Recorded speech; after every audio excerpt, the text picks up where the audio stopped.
of our workers from coast to coast need at least $15 an hour. Public education. It should include free tuition at public colleges and universities.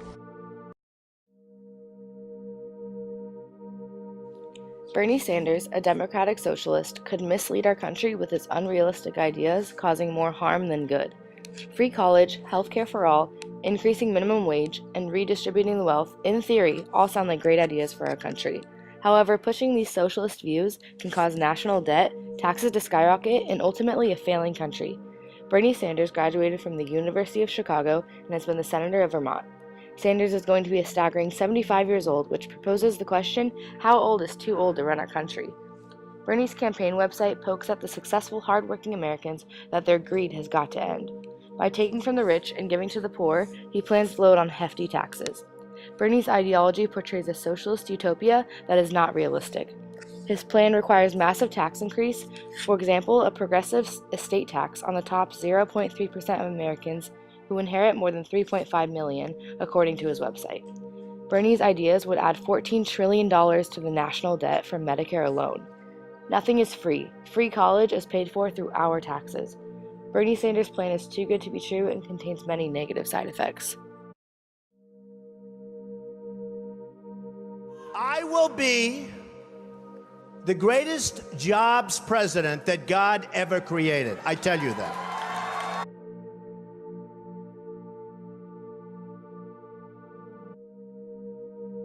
In the past Democratic elections, Bernie Sanders has significantly lower polling votes than his fellow primaries. According to a poll done by CNN on March 17th, Hillary Clinton has higher numbers than Sanders, along with Fox, Pew, PPP, and NBC polls. If Bernie Sanders is losing the majority of primary delegate results against Hillary Clinton, according to the AP, how will he be able to win against Republican frontrunner Donald Trump, who has impressively high numbers compared to his rival Republican candidates? A big factor as to why Bernie Sanders just isn't getting high polling numbers is because his dreams for America are too good to be true. As Bernie Sanders continues to advocate what he can offer to make a change in the United States, Americans are starting to wonder if he is simply even capable of doing so. He's an ideological purist. It's great to go out there and say a lot of wonderful things that can get people excited and crowds to cheer your name. But if you don't show an ability to get any of those promises done, they're simply just empty words. The fact remains that while Mr. Sanders is prompting for a lot of massive changes as to how this country functions, many agree that almost every major pillar on which he stands for has zero chance of getting through Congress. According to the Street newspaper, he would either need a compromise, which would defeat the Sanders Revolution, as many are calling it, or he would have to surrender himself into going down as the least effective president in the US history. In the end of the day, people want a president who can make 70% of what they offer happen half the times than a president who will make nothing happen nearly all of the time.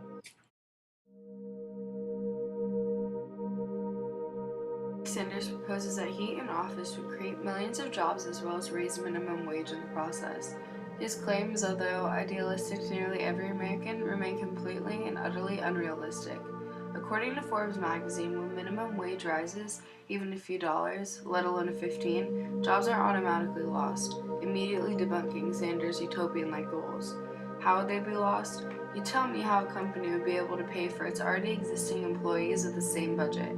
Additionally, since 1990, 85% of studies have shown that when minimum wage rises, companies immediately need to cut jobs. It simply just does not add up. It quite frankly doesn't even cancel out. So I vote for a politician that would make not a single step forward but only drag our nation further into the depths of our debt. He claims minimum wage needs to be raised due to the fact that it is not enough money to live on, but the statement that many workers depend on minimum wage is merely just an illusion. Only 4% of those receiving minimum wage actually rely on it to live, but even with that, they qualify for the Earned Income Tax Credit, which automatically increases their wage, for example, from $7.25 to $9.77. Sanders promises endless amounts of free things, in which case appeals to millions of Americans. But what they do not realize is that, although the money might not be directly withdrawn from their pockets, it is withdrawn in an untraditional way that in the long run will cause the collapse of a society we have been trying to recover. Free education will cause higher taxes for all and the possible collapse of state investments due to the constant rise and fall that free education will not be able to withhold. The ambitious plan proposed a series of massive income and payroll tax increases to help offset the cost. But his proposals have recently been analyzed, and it has been predicted that he would add an additional $15.3 trillion over the next decade. Overall, although his concepts appeal to many, they are simply just a front, and if you ever stood a chance, you would never see them pass. So why would we put the future of our country in the hands of someone that would only drag us down?